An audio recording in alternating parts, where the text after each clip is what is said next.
The historic moment 8 years ago, the election of the first black president of the United States, and hope that it would usher in the beginning of a new era of racial acceptance and equality in America.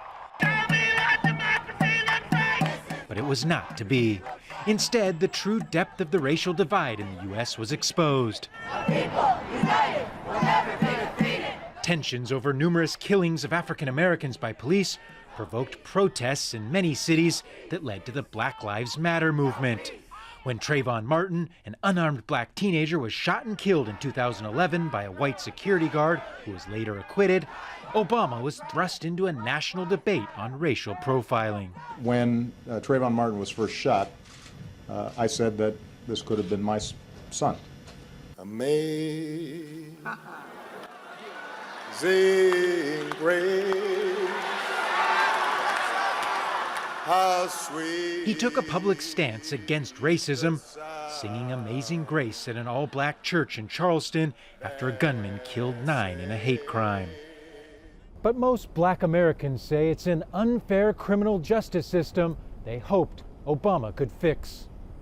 While there were some sweeping reforms and civil rights violations in law enforcement, Professor KELLIE Jackson says neither race relations nor economic progress for blacks has improved. When we think about where we are today, I realize that much of what we are experiencing in terms of race relations is a backlash from his presidency. I think that people are more disturbed and more disheartened by the results of his presidency than they are encouraged about the future. Obama had his own brush-ups with that backlash. While addressing a joint session of Congress less than a year into his presidency, he was heckled by a white lawmaker. And then, of course, he was even forced to produce his birth certificate. Yes, in fact, I was born in Hawaii, August 4th, 1961, in Kapiolani Hospital. It was seen by many as an attempt to delegitimize and disrespect a black president. I think that there are structural inequalities in this nation that have to be addressed.